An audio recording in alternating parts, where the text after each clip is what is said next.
We believe that when nations respect the rights of their neighbors and defend the interests of their people, they can better work together to secure the blessings of safety, prosperity, and peace.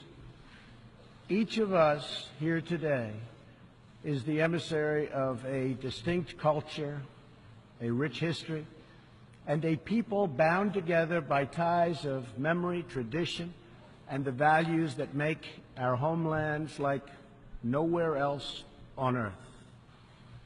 That is why America will always choose independence and cooperation over global governance, control, and domination. I honor the right of every nation in this room to pursue its own customs, beliefs, and traditions. The United States will not tell you how to live or work or worship. We only ask that you honor our sovereignty in return. As my administration has demonstrated, America will always act in our national interests. I spoke before this body last year and warned that the UN Human Rights Council had become a grave embarrassment to this institution, shielding egregious human rights abusers while bashing America and its many friends. Our ambassador to the United Nations, Nikki Haley, laid out a clear agenda for reform, but despite reported and repeated warnings, no action at all was taken. So the United States took the only responsible course. We withdrew from the Human Rights Council, and we will not return until real reform is enacted. For similar reasons, the United States will provide no support in recognition to the International Criminal Court. As far as America is concerned, the ICC has no jurisdiction, no legitimacy, and no authority. The ICC claims near universal jurisdiction over the citizens of every country, violating all principles of justice, fairness, and due process. We will never surrender America's sovereignty to an unelected, unaccountable global bureaucracy. America is governed by Americans. We reject the ideology of globalism, and we embrace the doctrine of patriotism. Around the world, responsible nations must defend against threats to sovereignty, not just from global governments, but also from other new forms of coercion and domination. We recognize the right of every nation in this room to set its own immigration policy in accordance with its national interests, just as we ask other countries to respect our own right to do the same, which we are doing. That is one reason the United States will not participate in the new global compact on migration.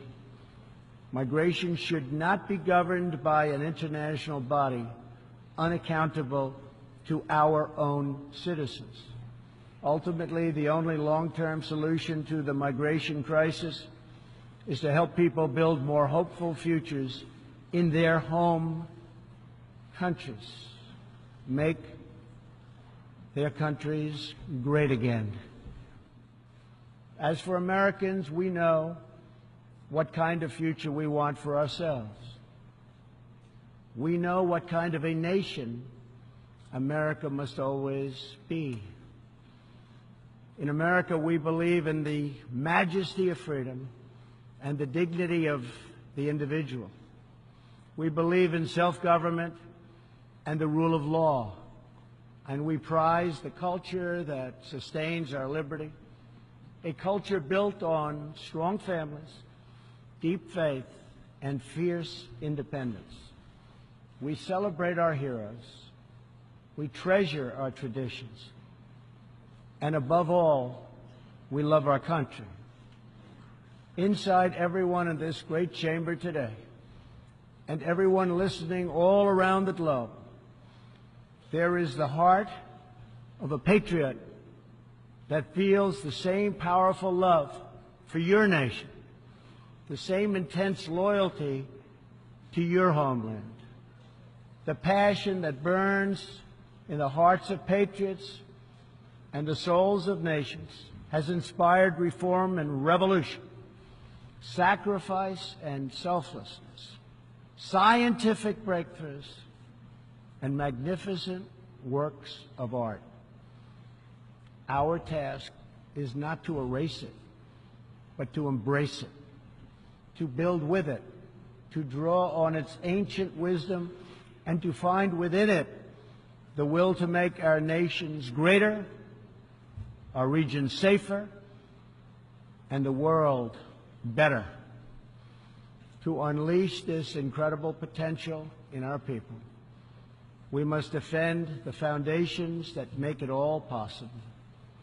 Sovereign and independent nations are the only vehicle where freedom has ever survived, democracy has ever endured, where peace has ever prospered. And so we must protect our sovereignty and our cherished independence above all. When we do, we will find new avenues for cooperation unfolding before us. We will find new passion for peacemaking rising within us. We will find new purpose, new resolve, and new spirit flourishing all around us, and making this a more beautiful world in which to live. So together, let us choose a future of patriotism, prosperity, and pride. Let us choose peace and freedom over domination and defeat. And let us come here to this place to stand for our people and their nations, forever strong, forever sovereign, forever just, and forever thankful for the grace and the goodness and the glory of God.